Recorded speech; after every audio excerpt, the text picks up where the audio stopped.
Ils ont tous participé à la formation liée au projet d'accélération, de développement des technologies et des innovations environnementales. Ces jeunes du bassin du Congo partagent leur expérience unique rendue possible grâce à l'incubateur COSALA et à l'Organisation internationale de la francophonie. Je m'appelle Abialo Angelina Zara. Ngonimba Laberet Kelly. Félicia Renbabalako. Je suis Madame Sita Rolsi. Je suis Marlon Issem Issango, ingénieur en technologie numérique. Oui, effectivement, j'ai eu à participer à une formation auprès de COSALA. On a eu à aborder différents aspects, notamment la gestion financière, les ressources humaines, les aspects juridiques, la création d'entreprises dans son ensemble. Nous avons suivi une formation sur la création d'entreprises, la gestion financière, la formalisation d'entreprises et la comptabilité.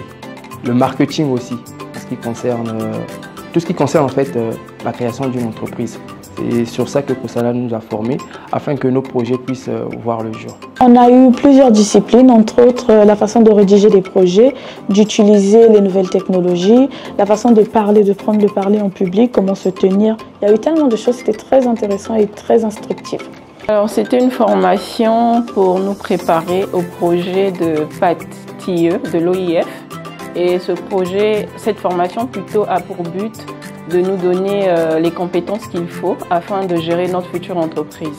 En projet Gastech. Gastech, en fait, on est une entreprise. Celui-ci, c'est le Smart Counter. Il permet en fait aux foyers, aux ménages qui n'ont pas assez d'argent pour accéder au gaz à avoir ce compteur. À partir de ce compteur, vous pouvez acheter du gaz en détail. En fait, le charbon de bois, en Congo, beaucoup de foyers utilisent le charbon de bois ou le bois pour la combustion, pour cuisiner en fait dans la cuisson.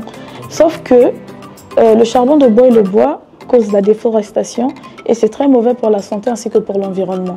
Du coup, pour pallier à tout ça, on aimerait faire basculer ces ménages-là au gaz. Sauf que ces ménages ne passent pas au gaz, pas parce qu'ils ne veulent pas, mais parce qu'ils n'ont pas les moyens. Du coup, à partir de 2500, Gastech va faire une installation, déposer dans ces ménages-là un réchaud, une bouteille à gaz avec le Smart Counter. Du coup, à partir de 350 francs, les gens peuvent acheter le gaz en détail et cuisiner. Notre projet consiste à créer une serre automatique capable de reproduire les conditions pédoclimatiques de tout environnement. Et cette serre sera utilisée dans le but de produire des plantes de palétuviers qui serviront à la réhabilitation des mangroves. Cette serre sera aussi une ITE qu'on pourra commercialiser à d'autres personnes qui voudront utiliser la technologie. Les innovations sont plus dans l'agriculture de précision, notamment dans l'irrigation, le contrôle de température, le contrôle de microclimat et tout ce qui va avec. Par rapport à mon projet, qui se prénomme déjà Plastis, qui est issu logique d'un autre projet qui est Lina Yaourt, vu que je suis dans la transformation des yaourts. Au final, ce que je fais, j'empackage mes produits dans du plastique.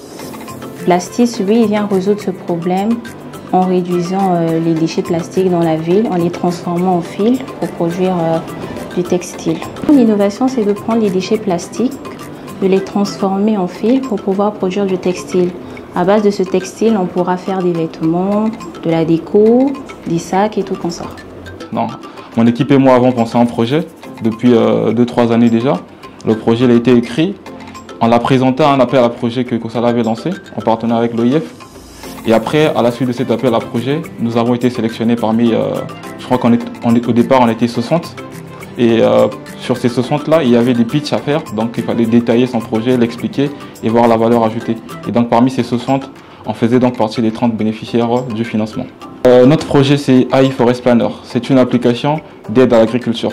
Donc si je peux détailler un peu, on va dire que ce projet, au départ, avant de lancer ce projet, nous nous sommes lancés dans l'agriculture en tant qu'étudiants au Cameroun.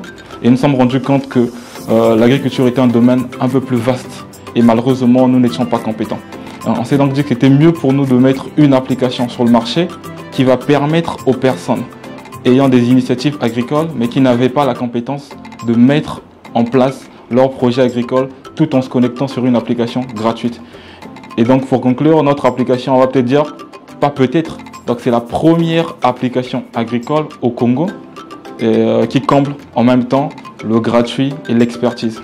Mon projet à moi, c'est éco-déco, c'est-à-dire la décoration écologique qui vise à valoriser les déchets plastiques et tout autre produit recyclé. Alors, je remercie d'abord COSALA parce que c'est grâce à COSALA qu'on a connu l'OIF. Et merci pour toutes ces compétences qu'on a acquises durant toute cette période depuis le mois d'août 2024. Ça n'a pas été facile, mais on a fait du mieux qu'on pouvait pour pouvoir suivre cette formation-là du début jusqu'à la fin. Et ces compétences sont à vie, c'est-à-dire c'est pas seulement pour, ça ne concerne pas uniquement le projet EcoDéco, mais également ça concerne également ma profession personnelle, c'est-à-dire ce que je fais dans ma vie personnelle où je suis. Que ce genre de programme ne s'arrête pas, afin que la jeunesse congolaise, afin que les innovateurs congolais puissent avoir plus d'opportunités pour réaliser leurs projets. Alors, ce que je voudrais dire à COSALA, c'est de ne pas s'arrêter, parce que c'est une opportunité pour de jeunes entrepreneurs comme nous d'avoir un espace où on peut être formé, être accompagné pour avoir un peu la main mise sur différents domaines et surtout de voir aussi comment ça fonctionne en interne dans différentes entreprises et de pouvoir nous planifier aussi et de savoir comment gérer à l'avenir. En tant que bénéficiaire, je remercie l'initiative parce qu'effectivement, nous nous trouvons dans un pays où il y a beaucoup de jeunes, des innovateurs qui ont des projets, mais qui manquent deux choses. La première chose, c'est la formation et la deuxième chose, c'est le financement. Et COSALA et l'OIF nous offrent ces deux choses. Et je pense qu'à la fin de cette formation et dans les mois à venir, le Congo bénéficiera de nouveaux, pas projets, mais de nouvelles solutions grâce à ces deux partenaires. Merci. Je dis un grand merci à COSALA et l'OIF parce qu'ils nous ont donné à moi, enfin à Gastech et à d'autres innovateurs la possibilité de se faire connaître par beaucoup de personnes, d'apprendre beaucoup de choses et ils nous ont ouvert les portes en fait pour que des gens voient nos projets.